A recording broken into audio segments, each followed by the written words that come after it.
In April 1975, the streets of Phnom Penh fell eerily silent. Abandoned bicycles lay on the pavement, and shops stood empty, their doors swinging in the wind. The city, once vibrant, became a ghost town overnight as the Khmer Rouge seized control, declaring the beginning of Year Zero. How could a nation so full of life be reduced to this desolation in a matter of hours? Classrooms were left mid-lesson, chalkboards still filled with half-finished sentences. Teachers and students vanished, leaving behind their books and desks. The laughter and learning that once filled these spaces were abruptly silenced, replaced by an oppressive stillness. It was a moment of profound loss, as the promise of education was extinguished in an instant. In homes across the city, cooking fires burned unattended, the aroma of meals lingering in the air. Families were torn from their lives, forced to abandon everything they knew. The warmth of community and the comforts of home were replaced by fear and uncertainty as soldiers marched civilians toward the countryside, announcing a new dawn with loudspeakers. As the Khmer Rouge soldiers moved through the streets, their presence was both commanding and terrifying. The civilians, faces pale and eyes wide with disbelief, were herded like cattle. The promise of a better future was cloaked in the shadows of coercion as the regime's ideology began to take root in the hearts of the people. The loudspeakers blared the slogan of Year Zero, a phrase that echoed through the empty streets. It was a declaration that the past was to be erased, that memories would be buried alongside the lives of those who vanished. The air was thick with a sense of impending doom as the future loomed uncertain and dark. In the countryside, the landscape transformed into a scene of forced labor. Families were divided, children separated from parents, as the Khmer Rouge sought to reshape society. The idyllic rice fields became a backdrop for a nightmare, where the promise of agricultural utopia masked the horrors of oppression. The silence of the emptied cities was deafening, a stark contrast to the chaos unfolding in the countryside. The Khmer Rouge's vision of a new society was built on the ashes of the old, yet the question lingered: how could a regime born from ideals of equality and unity morph into one of the most brutal systems in history? As the sun set on this new reality, the shadows deepened and the silence grew heavier. The dreams of a better life were overshadowed by the grim reality of survival.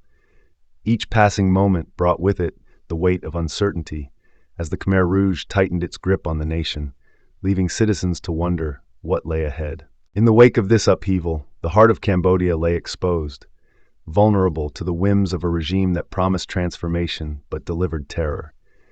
As the country stood on the brink of an unimaginable journey, one vital question emerged: how did a vision of utopia turn into a nightmare for an entire nation?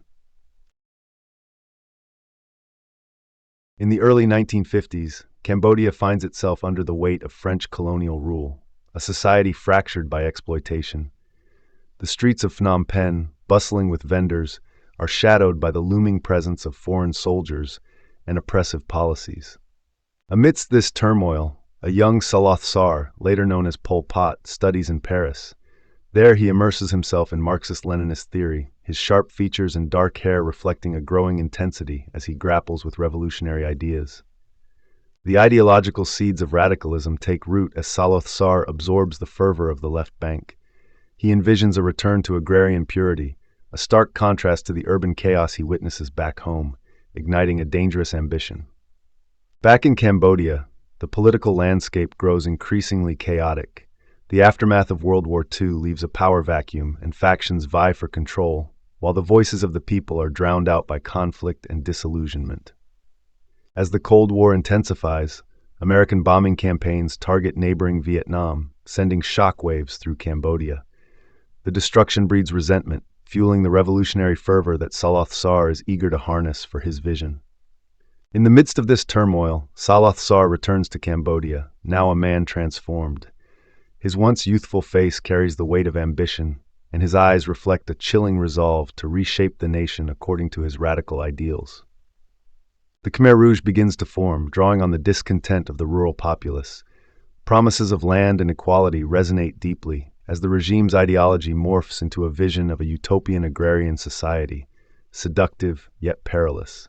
As the movement gains traction, Saloth Sar's radicalism crystallizes.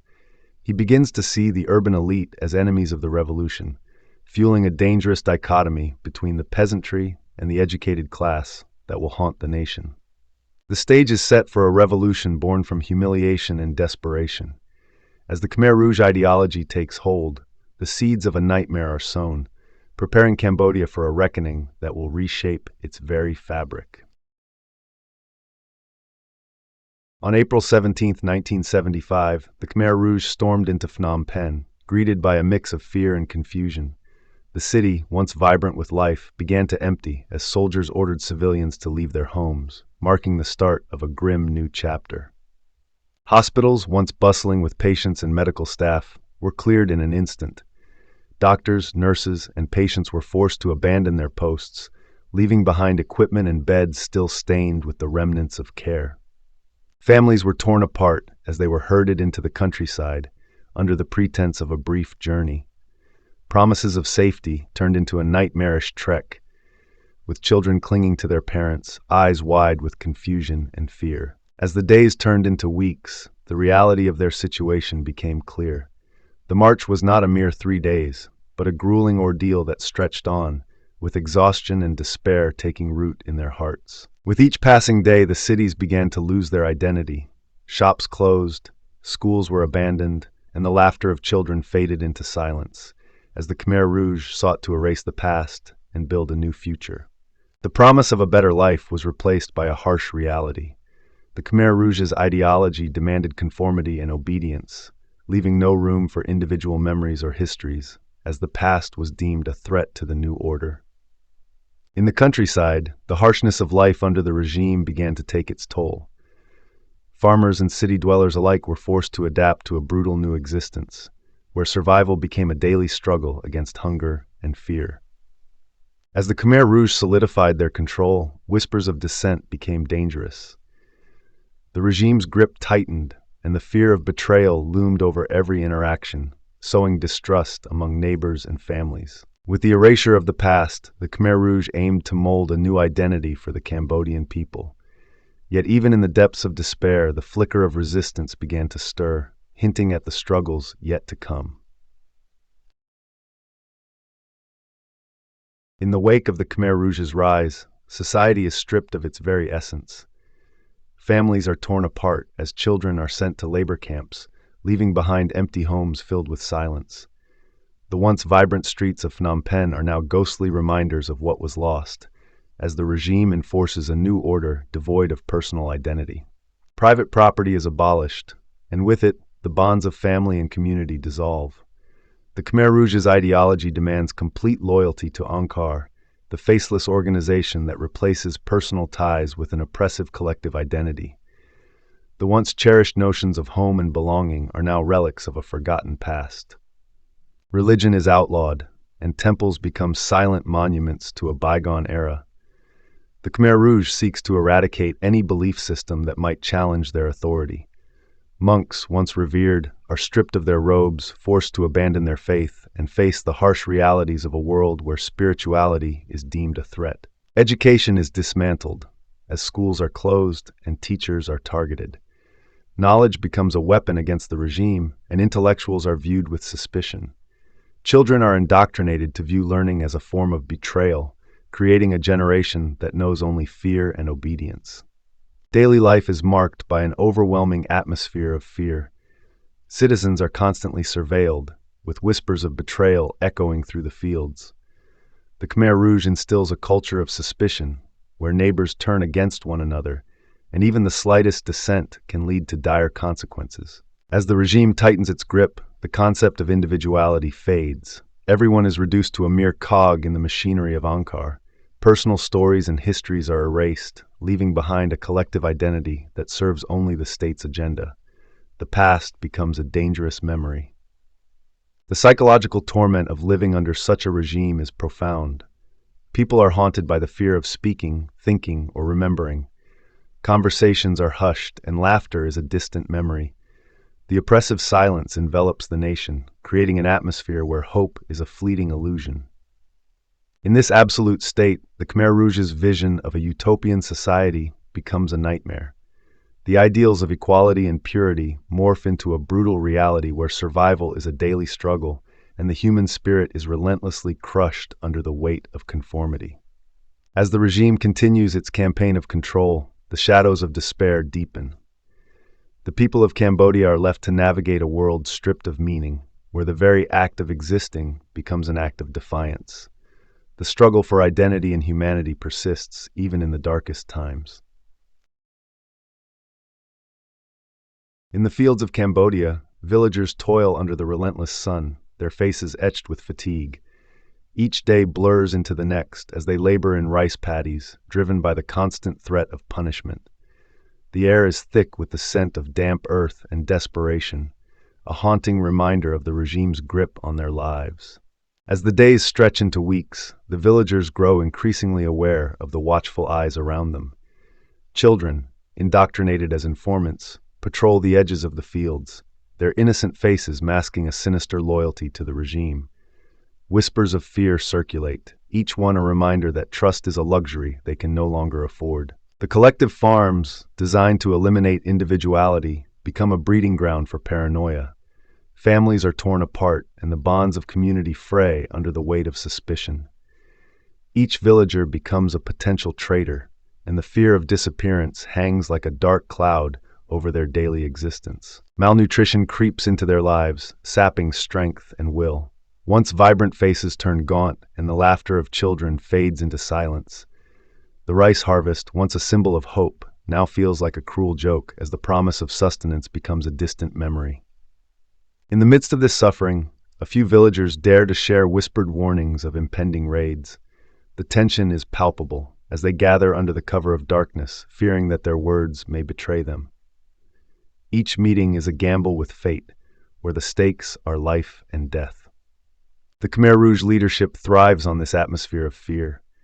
The regime's ideology transforms labor into a weapon, forcing villagers to work harder under the threat of violence. Each backbreaking task becomes a reminder of their subjugation, as hope dwindles in the relentless grind of survival. As the regime's grip tightens, the reality of their existence becomes increasingly surreal. The once familiar landscape transforms into a prison of their own making, where the horizon offers no escape. The rice fields, once a source of life, now symbolize their entrapment in a nightmarish cycle. The psychological torment of the villagers is compounded by the regime's propaganda, which promises a brighter future. Yet, as they labor under the oppressive sun, the gap between hope and reality widens, leaving them trapped in a cycle of despair and disillusionment. In this fractured reality, survival becomes a daily struggle, and the specter of disappearance looms large. Each villager is a thread in a fragile tapestry, held together by fear and the faint hope of liberation. The story of their resilience is far from over, as the darkness continues to encroach. As the Khmer Rouge solidified its grip on power, paranoia seeped into every corner of society. The leadership, once united by revolutionary zeal, now turned on itself, fearing betrayal from within. Each whisper became a potential confession, every glance a signal of suspicion. Intellectuals and former government officials found themselves in the crosshairs of this new regime. Those who once guided the nation were now branded as enemies of the state, their fates sealed by the very ideologies they had supported. The Khmer Rouge's obsession with loyalty led to a chilling culture of self-denunciation. Cadres were encouraged to report on one another, creating an atmosphere where trust was a luxury few could afford. Confessions became a tool of survival. In the fields, workers toiled under the watchful eyes of their overseers. Each day, the fear of being accused of disloyalty loomed larger than the exhaustion of labor. The relentless pressure turned comrades into adversaries. The purges escalated, targeting not just the suspected traitors, but also anyone perceived as a threat to the revolution's purity. Families were torn apart as loved ones vanished, leaving behind only echoes of their absence. As the Khmer Rouge leadership tightened its grip, the concept of loyalty became increasingly distorted. Even the most devoted cadres were not immune to suspicion, as the regime's paranoia spiraled into a self-destructive cycle. The regime's bureaucratic machinery operated with chilling efficiency. Arrests were meticulously documented, creating a chilling archive of disappearances that would haunt the nation for decades. Each file represented a life extinguished. As the purges continued, the Khmer Rouge's ideology became a weapon against its own. The revolutionary dream, once a beacon of hope, transformed into a nightmare that consumed its creators, leaving destruction in its wake. In this climate of fear, the line between loyalty and treachery blurred. The revolution, once a collective endeavor, devolved into a solitary struggle for survival, as each individual navigated the treacherous waters of paranoia. In the heart of Phnom Penh, Tuol Sleng, or S21, stands as a chilling monument to the Khmer Rouge's reign of terror. Once a school, it transforms into a prison where innocence is stripped away and fear reigns supreme. Inside, the walls echo with the whispers of those who were detained. The cold, sterile rooms are lined with metal beds, remnants of the countless lives shattered within these confines, each one a story of despair. The prisoners, many of whom are educated individuals, are subjected to relentless psychological torment. The Khmer Rouge employs a systematic approach, forcing confessions through fear, creating a culture where doubt becomes a weapon. Documentation becomes an instrument of control. Each confession is meticulously recorded, transforming personal stories into mere numbers in a bureaucratic machine. The cold efficiency of the system erases humanity. The psychological pressure intensifies as prisoners witness the disappearances of their fellow inmates. Each absence amplifies the fear of being next, creating an atmosphere thick with paranoia and mistrust. Children, indoctrinated as informants, patrol the prison, embodying the regime's cruel strategy. Their youthful innocence is twisted into tools of oppression, blurring the lines between victim and perpetrator. Surveillance is omnipresent. The Khmer Rouge cultivates an environment where everyone is a potential enemy. The pervasive fear stifles any hope of rebellion, suffocating the spirit of those who remain. As the regime tightens its grip, the machinery of fear operates with chilling efficiency.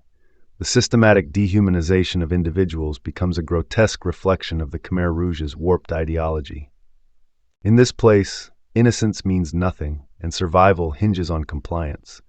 The psychological scars left by S21 will haunt the survivors long after the regime's fall, echoing through generations.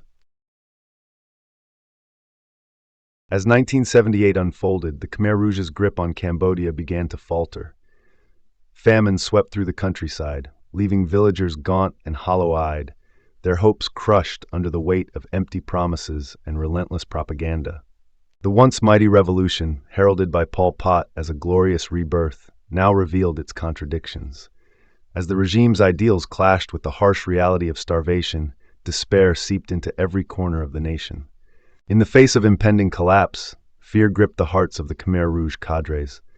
Many began to question their loyalty, as whispers of dissent echoed through the ranks, and the specter of betrayal loomed large. As Vietnamese forces advanced, the Khmer Rouge's internal divisions deepened. Cadres deserted their posts, fleeing to save themselves, while the once unified front began to fracture under the weight of its own lies. In the villages, desperation drove families to make harrowing choices. Parents sent their children into the forests, hoping they might find safety, while others clung to the hope of escaping the regime's tightening grip. By early 1979, the Khmer Rouge's facade of control crumbled. Reports of widespread starvation and violence reached even the most isolated communities, igniting a flicker of rebellion among the oppressed. As the regime's power waned, the streets of Phnom Penh lay eerily silent.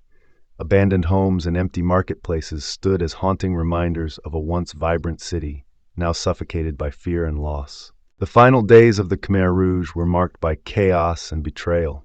As the regime's leaders scrambled to maintain control, the reality of their failure became undeniable, echoing through the hearts of the people. With the Vietnamese invasion imminent, the once unbreakable facade of the Khmer Rouge began to collapse. In the shadows of this turmoil, the seeds of a new chapter in Cambodian history were about to be sown. In the wake of the Khmer Rouge's collapse, refugee camps swell with survivors, their faces etched with despair. Families once whole now search for lost members among the crowded tents and makeshift shelters, their eyes hollow yet searching. Among them is a middle-aged woman named Srey, her dark hair streaked with gray, and deep lines marking her sunken cheeks. She clutches a faded photograph of her son, who vanished during the regime's purges, a symbol of hope amid overwhelming loss. Each day, Srey stands in line for meager rations, her heart heavy with memories of laughter that now echo in silence. The camp is a constant reminder of the lives interrupted, where every face tells a story of survival and grief. In the evenings, whispers of lost loved ones fill the air. Survivors share fragmented tales of their pasts, each story a thread in the fabric of collective trauma. Yet the fear of speaking too freely lingers, a ghost from the past. Children play in the dirt, their laughter a stark contrast to the somber atmosphere. Yet even in their innocence, they carry the weight of their parents' memories, the unspoken horrors that haunt their families. As days blend into weeks, the struggle for survival becomes a daily routine.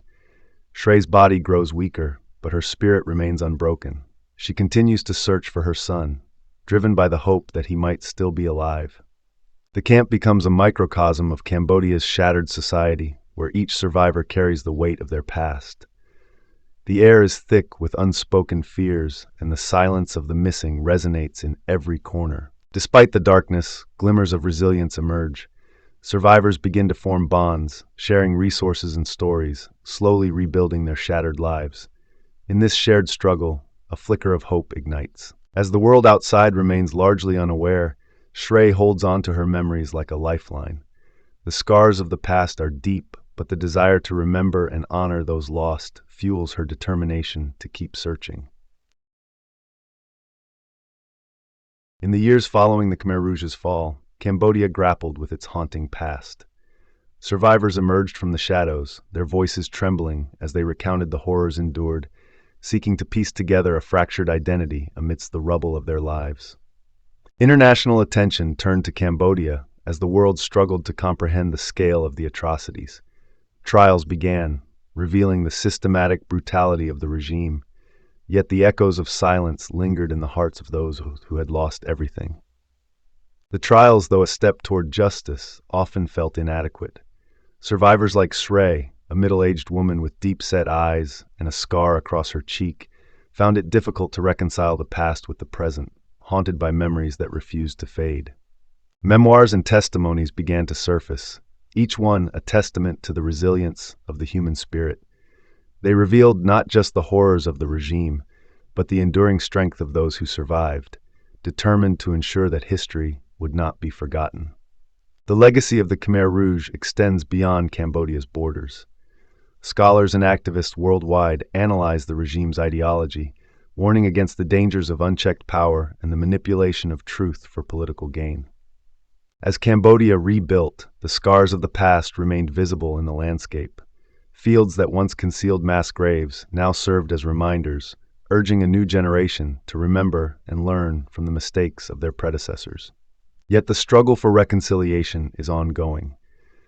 Many survivors still face the weight of trauma, their lives intertwined with the memories of loss, as they navigate a society that often shies away from confronting its darkest chapters. Cambodia's journey is a poignant reminder of the fragility of human rights.